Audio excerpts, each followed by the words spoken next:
kami dari kelompok 5 akan menjelaskan tentang bab organisasi, implementasi, mengevaluasi, dan mengendalikan kegiatan pemasaran. Punya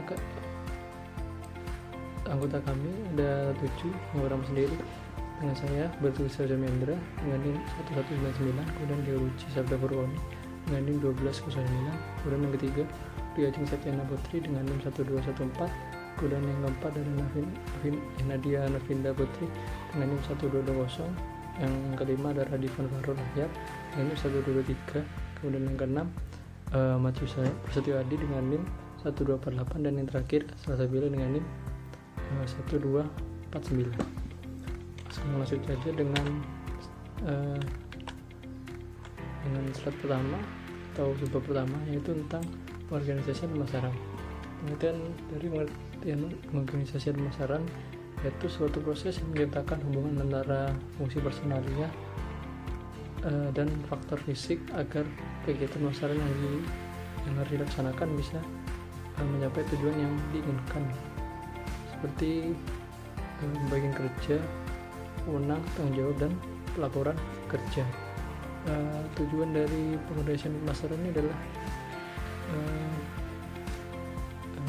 agar setiap orang yang di organisasi itu bertanggung jawab dalam melaksanakan kegiatan pemasaran yang telah dibebankan kepadanya, sehingga tidak terjadi yang namanya overlapping pekerjaan atau job overlapping. Langsung lanjut, itu tentang macam-macam organisasi pemasaran. Yang pertama, organisasi fungsional, di mana berbagai aktivitas pemasaran yang berbeda dikepalai oleh spesialis fungsional. Contoh aktivitas atau kegiatan pemasaran seperti manajemen penjualan, periklanan, riset pemasaran, pelayanan terhadap pelanggan, dan manajemen produk baru. Kemudian organisasi geografik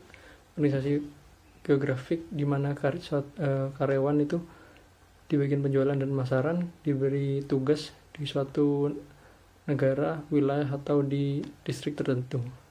Kemudian yang ketiga, organisasi manajemen produk,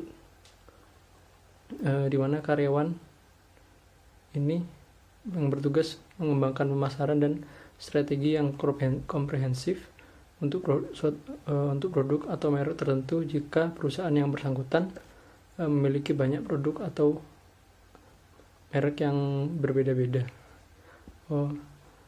Selanjutnya akan dijelaskan oleh teman saya, itu Deoruci.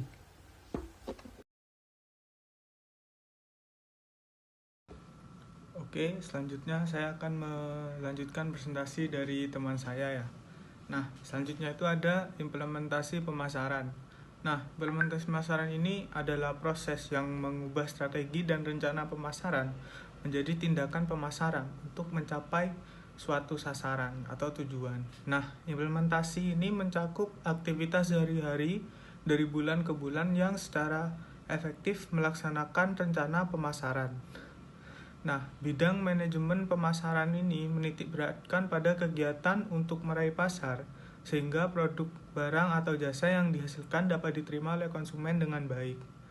Nah, supaya implementasi pemasaran ini bisa terarah, maka rencana pemasaran harus diterjemahkan ke dalam kebijakan serta prosedur organisasional seperti penggandaan bahan baku, sumber daya manusia, penelitian pasar, dan juga produksi.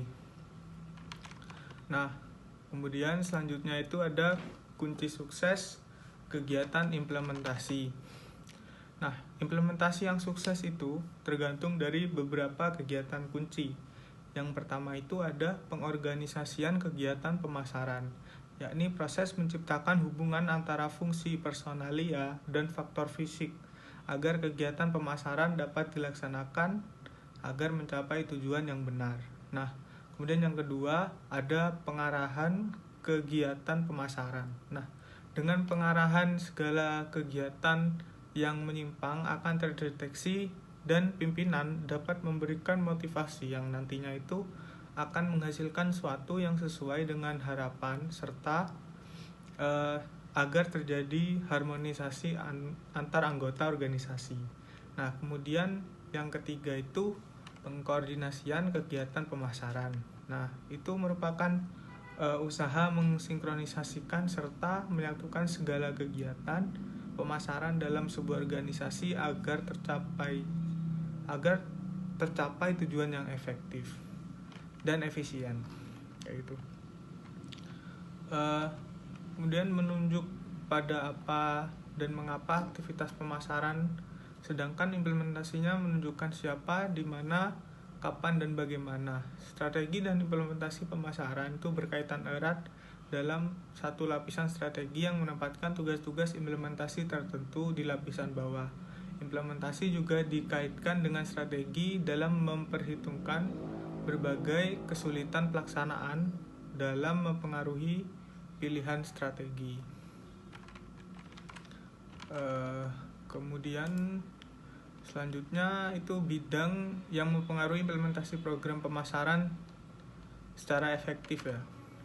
Nah, pentingnya mengenai masalah implementasi strategi pemasaran itu mengidentifikasikan 4 bidang yang bisa mempengaruhi implementasi program pemasaran secara efektif. Yang pertama itu kemampuan mengenal dan mendiagnosa suatu masalah. Jadi hubungan yang erat antara strategi dan implementasi itu dapat menimbulkan masalah diagnostik yang sulit apabila sasaran hasil program pemasaran tidak dapat tercapai. Nah, apakah tingkat penjualan dari rencana tersebut merupakan hasil dari strategi yang buruk atau implementasinya yang buruk? Nah, lebih dari itu, masalahnya adalah merumuskan apa yang sebenarnya terjadi, apa yang sebenarnya menjadi masalah atau diagnosa, atau tindakan apa yang harus dilakukan. Kemudian yang kedua itu kemampuan untuk menafsir sampai sejauh mana perusahaan itu mendapatkan masalah. Masalah implementasi rencana pemasaran itu bisa timbul pada 3 tingkat perusahaan. Nah, yang pertama itu tingkat fungsi pemasaran yang harus dilaksanakan pada saat implementasi rencana pemasaran penjualan, pemberian izin, iklan, perencanaan produk baru, saluran distribusi, dan lain sebagainya. Kemudian ada tingkat program pemasaran. Nah, perpaduan sinergi fungsi pemasaran dalam serangkaian kegiatan terpadu. Maksudnya kayak gitu. Kemudian ada tingkat kebijakan pemasaran. Ini maksudnya itu manajemen mengarahkan para pelaksana pemasaran ini agar mereka mengerti untuk apa perusahaan mempekerjakan dan aktivitas apa saja yang terdapat pada kegiatan pemasaran dalam perusahaan tersebut. Nah, kemudian ketiga, yang terakhir ini kemampuan implementasi rencana. Nah, dalam pengimplementasian rencana pemasaran dapat efektif dibutuhkan serangkaian kemampuan pada suatu tingkat perusahaan. Fungsi program dan kebijakan yang tepat. Nah, ada 4 keterampilan pokok yang berkaitan dengan implementasi rencana pemasaran. Yang pertama itu kemampuan mengalokasikan sumber daya, kemudian kemampuan memonitor, kemudian kemampuan mengorganisasi, dan kemampuan berinteraksi. Itu sekian penjelasan dari saya. Selanjutnya akan dilanjutkan oleh teman saya.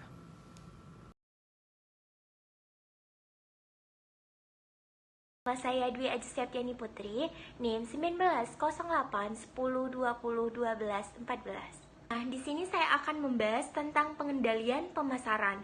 Pengertian pengendalian pemasaran.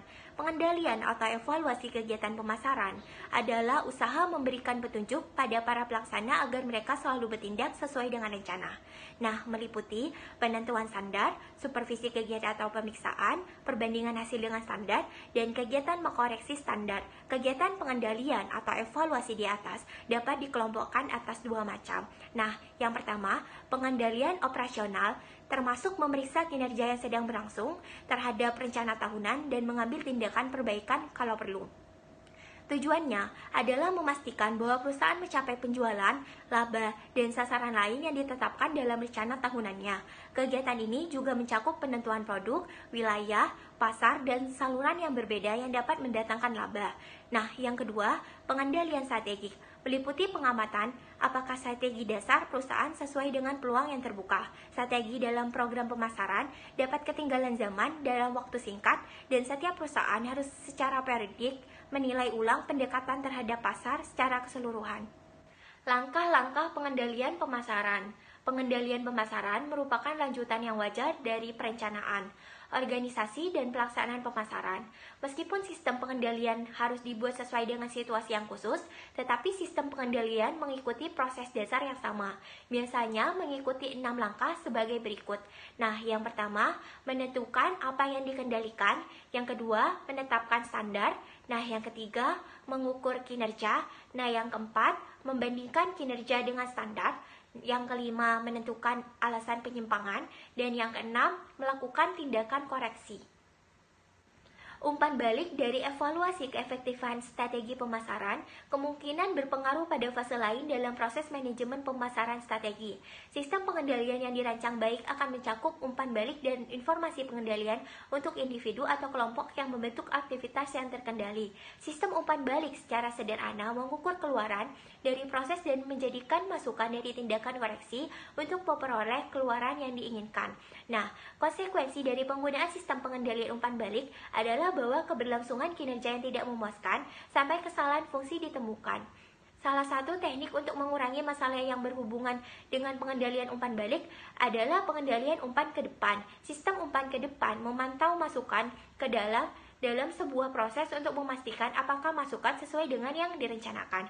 Jika tidak, maka masukan atau mungkin proses diubah agar memperoleh hasil yang diinginkan.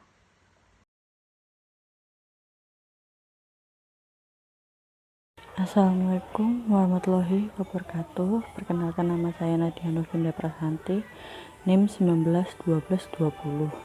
Saya akan mempresentasikan tentang jenis pengendalian pemasaran. Terdapat ada 3 jenis pengendalian yang dapat dilakukan dalam pemasaran sebagai feedback, yaitu yang pertama, pengendalian rencana tahunan. Pengendalian rencana tahunan adalah tugas untuk memastikan perusahaan telah mencapai sasaran penjualan, laba, dan sasaran lainnya, di mana dilakukan dengan cara menyatakan sasaran yang terdefinisi, ukuran kinerja, menentukan penyebab kegagalan, dan memilih tindakan perbaikan antara sasaran dan kinerja. Pengendalian rencana tahunan ini dilakukan dengan melaksanakan 4 langkah, yaitu yang pertama, menetapkan tujuan jangka pendek, bulanan atau tribulanannya. Yang kedua, memantau kinerja atau hasil-hasil yang dicapai. Yang ketiga, mendiagnosis penyebab dari penyimpangan yang dijumpai. Yang keempat, melakukan tindakan koreksi untuk mengatasi penyimpangan tersebut. Untuk pengendalian yang kedua, yaitu pengendalian profitabilitas. Pengendalian profitabilitas adalah tugas pengukuran profitabilitas aktual dari berbagai produk, kelompok pelanggan, saluran distribusi, dan besarnya pesanan, sehingga diperlukan analisa profitabilitas pemasaran.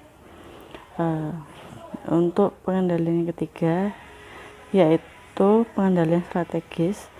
Pengendalian strategis adalah tugas untuk mengevaluasi apakah strategi pemasaran sesuai dengan kondisi pasar saat ini, sehingga diperlukan suatu alat, yaitu audit pemasaran. Menurut Cutler dan kawan-kawannya, tahun 1977, audit pemasaran adalah pemeriksaan berkala yang menyeluruh, sistematis, dan independen terhadap lingkungan, tujuan, strategi, dan kegiatan untuk menentukan permasalahan dan peluang-peluang, serta merekomendasikan tindakan-tindakan guna meningkatkan kinerja pemasaran. Dari definisi tersebut tersirat adanya 4 ciri dari audit pemasaran, yaitu yang pertama menyeluruh. Artinya adanya audit pemasaran harus mencakup semua isu utama pemasaran yang dihadapi oleh organisasi atau perusahaan. Yang kedua, sistematik, yang artinya audit pemasaran terdiri atas langkah-langkah diagnostik yang berurutan mencakup diagnosis terhadap lingkungan, diagnosis terhadap kegiatan-kegiatan pemasaran tertentu. Yang ketiga, independen, yang artinya audit pemasaran harus diselenggarakan oleh pihak di dalam atau di luar organisasi atau perusahaan yang memiliki cukup kemandirian sehingga dapat dijamin objektivitas dan kepercayaannya. Yang keempat, berkala, yang artinya audit pemasaran harus dilakukan secara berkala, bukan hanya pada saat terjadi krisis. Untuk slide selanjutnya, saya akan menjelaskan tentang tujuan pengendalian pemasaran. Tujuan dari pengendalian pemasaran adalah untuk memaksimalkan probabilitas organisasi atau perusahaan dalam mencapai tujuannya.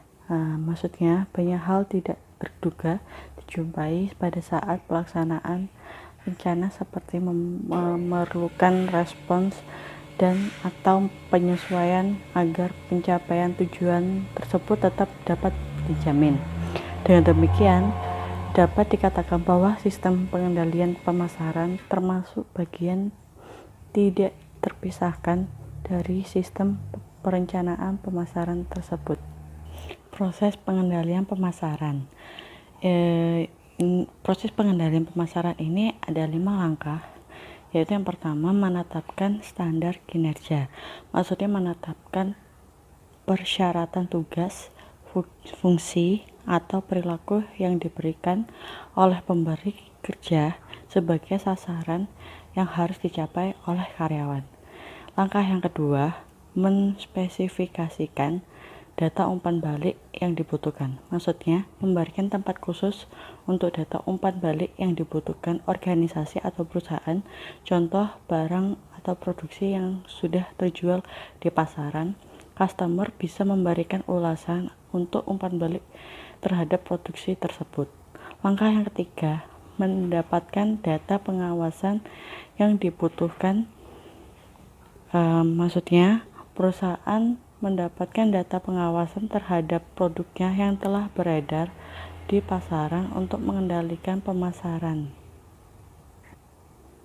Langkah yang keempat, yaitu mengevaluasi data umpan balik, menjelaskan kesenjangan antara standar kinerja nyata dan yang ditetapkan. Maksudnya, data umpan balik dari customer mulai pelayanan, kondisi produk, dan lain-lain dievaluasi kembali. Apakah kondisi produk di lapangan terjadi kecacatan, kekeliruan, dan lain-lain, termasuk pelayanan, bagaimana pelayanan karyawan, mulai sikap dan lain kepada customer. Dari evaluasi data umpan balik tersebut, perusahaan dapat menyimpulkan apakah ada kesenjangan antara standar kinerja yang sudah dilakukan di dunia nyata dengan yang ditetapkan di dalam SOP yang telah dicapai oleh karyawan. Langkah yang kelima, melakukan tindakan perbaikan. Maksudnya, jika terjadi kesenjangan pada standar kinerja nyata dengan standar kinerja yang ditetapkan di dalam SOP, maka perusahaan perlu adanya tindakan perbaikan terhadap kesenjangan. Untuk slide selanjutnya akan dipresentasikan oleh partner saya.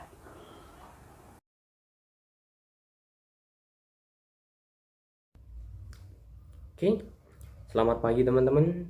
Perkenalkan, saya Ahmad Yusa Prastiwadi. Di sini saya akan melanjutkan materi yang telah dijelaskan oleh rekan saya.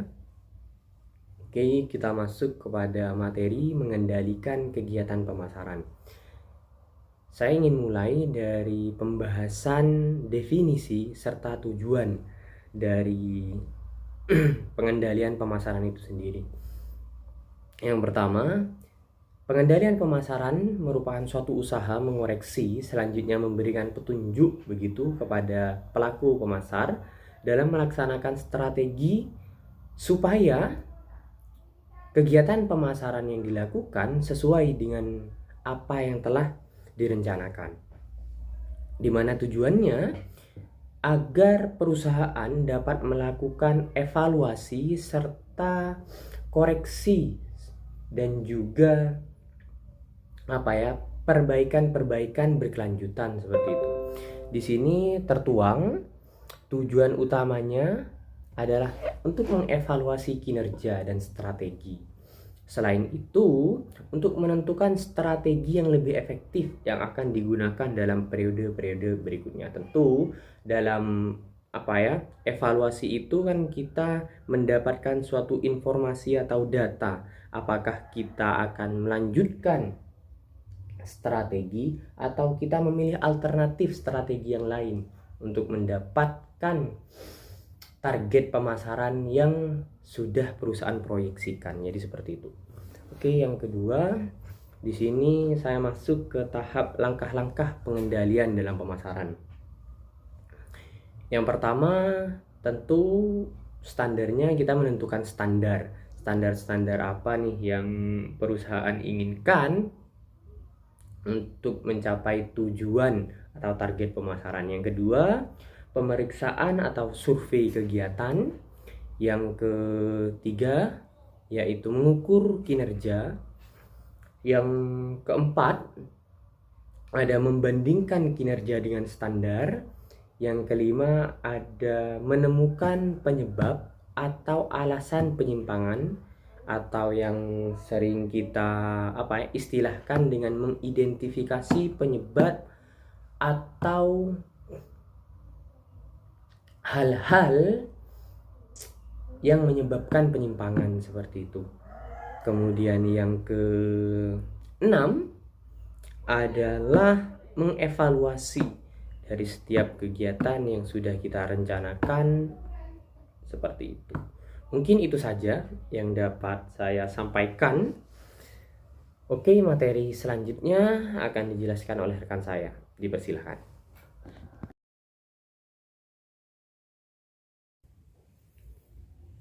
Baik, sebelumnya mohon maaf teman-teman, di sini ada kesalahan seperti itu. Rekan kami yaitu Radivan tidak bisa hadir turut serta dalam mempresentasikan materi, jadi saya gantikan seperti itu. Nah, dari penjelasan yang telah saya paparkan sebelumnya, saya lanjut ke materi yaitu evaluasi pemasaran, di mana kita tadi membahas tentang bagaimana kita mengendalikan kegiatan pemasaran dan menentukan strategi dan kegiatan-kegiatannya. Nah, sekarang kita masuk kepada tahap yaitu evaluasi pemasaran.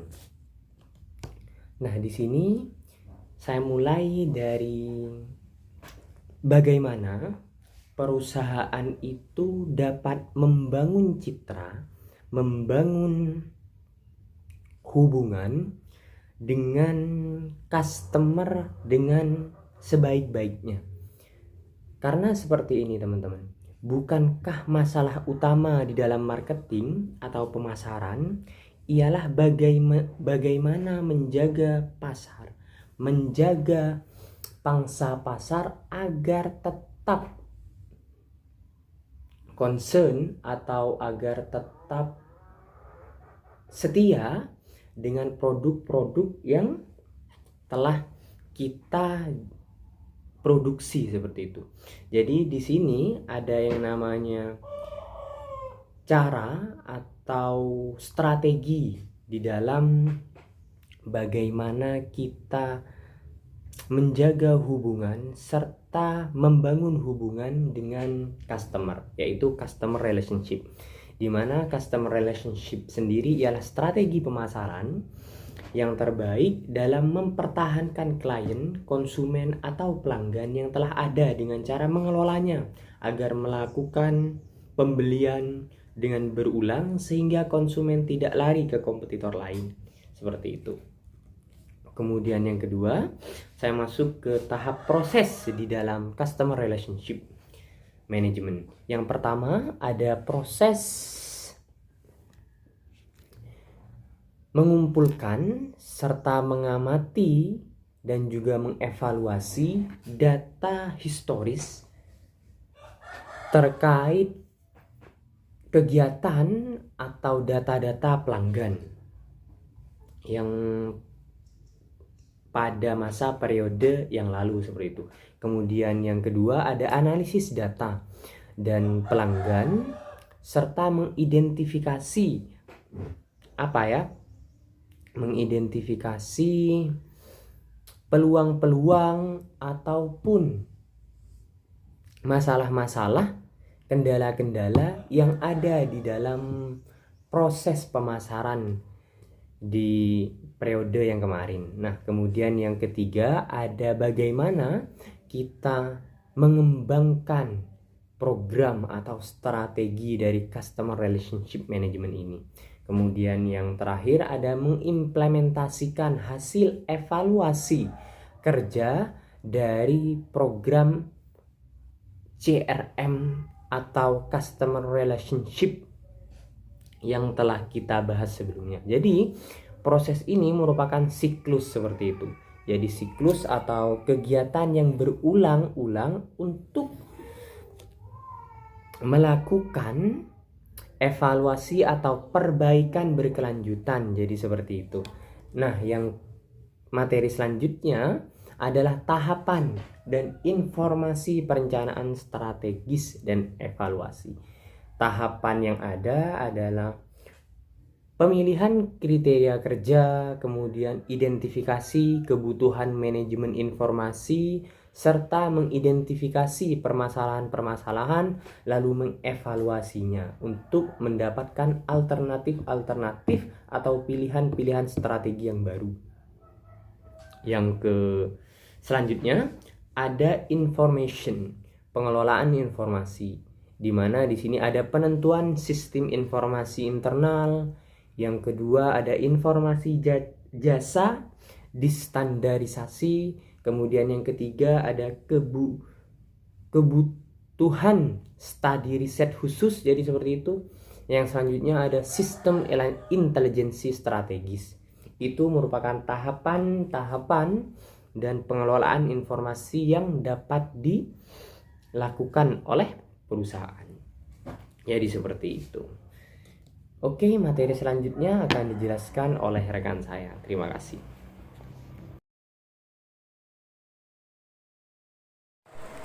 Baik, saya Salsabila. Di sini saya akan melanjutkan penjelasan dari rekan saya. Langsung saja masuk pada materi. Di sini saya akan menjelaskan mengenai bentuk-bentuk pengendalian pemasaran. Nah, di sini terdapat 3 bentuk pengendalian pemasaran. Yang pertama yaitu pengendalian operasional, kemudian yang kedua pengendalian profitabilitas, lalu yang terakhir adalah pengendalian strategi. Nah, untuk pengendalian operasional, pengendalian ini adalah pengendalian yang menilai kinerja yang berlangsung dengan rencana tahunan yang sebelumnya sudah dibuat dan mengambil tindakan perbaikan apabila perlu. Nah, tujuan dari pengendalian ini adalah untuk memastikan bahwa perusahaan sudah mencapai pada tingkat penjualan, laba, serta sasaran lain yang sudah ditetapkan dalam rencana tahunannya. Kemudian ada pengendalian profitabilitas. Pengendalian ini adalah pengendalian dengan mengukur profitabilitas aktual berdasarkan jenis produk, saluran distribusi, kelompok pelanggan, serta besaran pemasaran. Nah, kemudian pengendalian yang terakhir yaitu pengendalian strategi. Pengendalian ini adalah pengendalian dengan cara memastikan apakah rencana atau strategi yang sudah disusun cukup efektif dengan kondisi pasar saat tertentu. Kemudian untuk slide selanjutnya yaitu mengenai jenis pengendalian strategi. Nah, di sini pengendalian organisasi itu terdiri dari 3 jenis, yaitu pengendalian strategis, pengendalian manajemen, dan juga pengendalian operasional. Nah, pengendalian strategis ini merupakan proses dari evaluasi strategi yang dilakukan, baik strategi tersebut dirumuskan dan setelah diimplementasikan. Pengendalian manajemen ini berfokus pada pencapaian sasaran dari dari berbagai substrategi bersesuaian dengan strategi utama dan pencapaian sasaran dari rencana jangka menengah. Sedangkan pengendalian operasional berpusat pada kinerja individu dan kelompok yang dibandingkan dengan peran individu dan kelompok yang telah ditentukan oleh rencana organisasi. Nah, masing-masing jenis pengendalian tersebut tidak terpisah dan tidak berbeda secara nyata, serta dalam kenyataan mungkin tidak berbeda satu dengan yang lainnya. Di sini ada 4 jenis dasar pengendalian strategi. Yang pertama yaitu pengendalian premis. Pengendalian premis adalah setiap strategi didasari pada perencanaan atas premis tertentu, yaitu asumsi atau prediksi. Proses manajemen dari pemeriksaan serta sistematis dan terus-menerus untuk menentukan apakah pemikiran yang menjadi dasar strategi masih berlaku atau tidak. Dan perencanaan pemikiran terutama berkaitan dengan faktor lingkungan dan juga industri. Kemudian ada pengamatan strategi. Di sini usaha manajemen untuk memantau secara luas berbagai peristiwa di dalam dan lebih sering di luar perusahaan yang mungkin sekali memengaruhi pelaksanaan strategi di masa depan.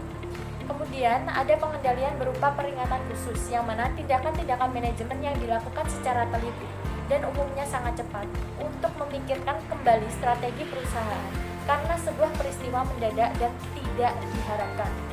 Lalu yang terakhir yaitu pengendalian atas implementasi, yang mana usaha manajemen yang dirancang untuk menilai apakah keseluruhan strategi harus diubah dengan mempertimbangkan hasil-hasil yang berkaitan dengan tindakan-tindakan tambahan dalam strategi keseluruhan. Nah, hal ini biasanya berkaitan dengan tujuan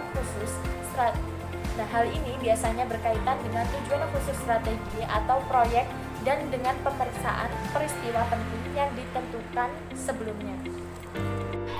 Baik, sekian presentasi dari kelompok 6. Kurang lebihnya kami mohon maaf. Wabillahi taufiq wal hidayah. Wassalamualaikum warahmatullahi wabarakatuh.